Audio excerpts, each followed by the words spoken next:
Hey everyone, welcome back to the channel, where we break down the real stories behind the headlines. Today, we're diving into this latest development in the Russia-Ukraine war.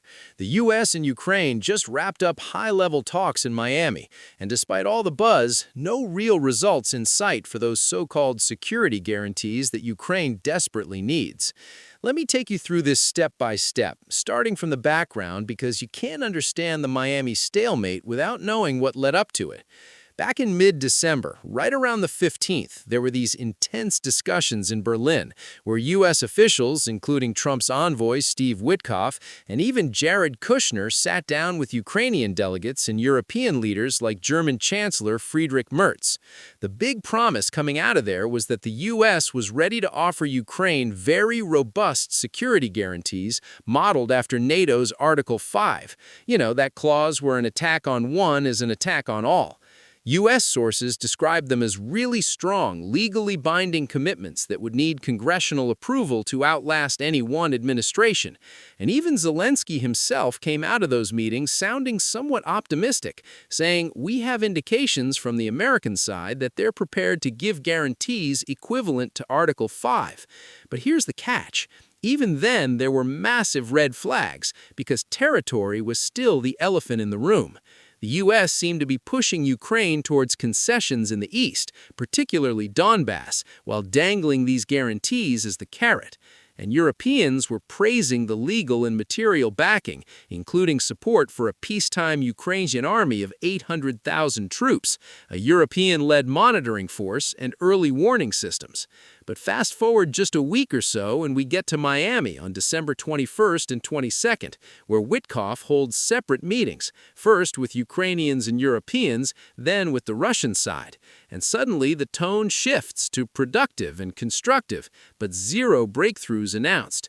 The joint statements from Witkoff and Ukraine's Rustem Umerov talk about aligning on 4 key documents: a revised 20-point plan, down from an original 28 points that echoed some Russian demands, a multilateral security guarantee framework, a specific U.S. security guarantee for Ukraine, and an economic prosperity plan for rebuilding. But no signatures, no agreements, just more talking.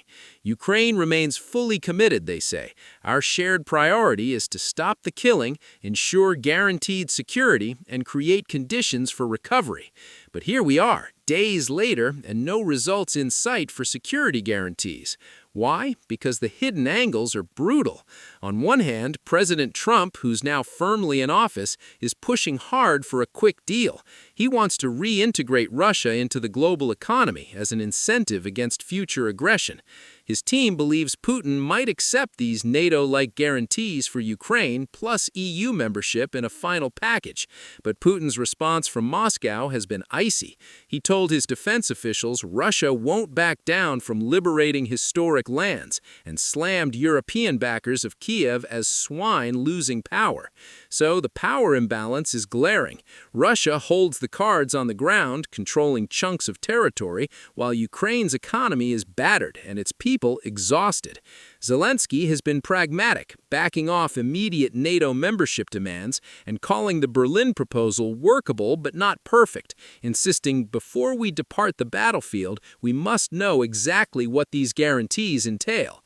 And fair enough, because public reaction in Ukraine is mixed. Many see the U.S. offer as a lifeline, but others fear it's a mirage to force territorial giveaways without ironclad protection. In Europe, leaders from France, Britain, Poland, and the EU issued a collective statement outlining the guarantees, but they're contingent on everything else falling into place. Globally, this has ripple effects. China watching closely, India staying neutral, the Middle East realigning with Russia.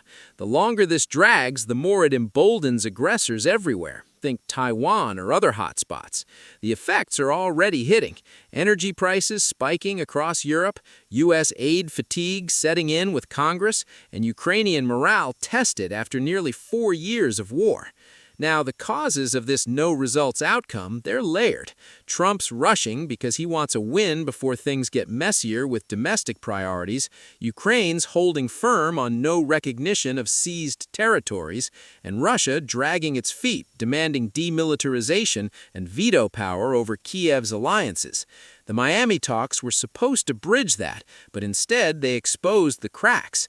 Witkoff hailed them as steps forward, yet the Kremlin denied any three-way talks were imminent, and Zelenskyy urged more U.S. pressure on Putin, saying America must clearly communicate. If not, then there will be pressure. Future possibilities? They're daunting. If these guarantees don't materialize soon, Ukraine might face a frozen conflict like Korea, with constant tension, or worse, a ceasefire that crumbles under Russian probing attacks, leading to round 2 without U.S. troops on the ground. As clarified, these guarantees rely on rapid response, arms flows, and monitoring, but Congress ratification is no sure thing, especially with isolationist voices rising. On the flip side, a breakthrough could pave the way for billions in reconstruction, EU integration, and a stable Black Sea. But right now, with no results in sight from Miami, it feels like diplomatic whack-a-mole. Pop up one issue, smack it down, another emerges.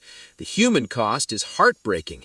Thousands more lives hanging in the balance. Families displaced, cities shelled, all while envoys sip coffee in Florida hotels.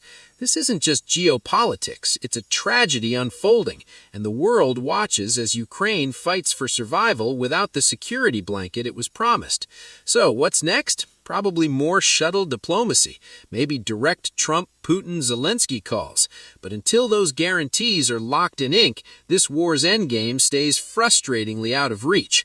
Thanks for sticking with this deep dive. Hit that like button if you want more unfiltered analysis on Ukraine-Russia war updates, and subscribe for the latest on global conflicts. We'll keep watching this one closely, because the stakes couldn't be higher. Stay informed, stay safe. See you next time.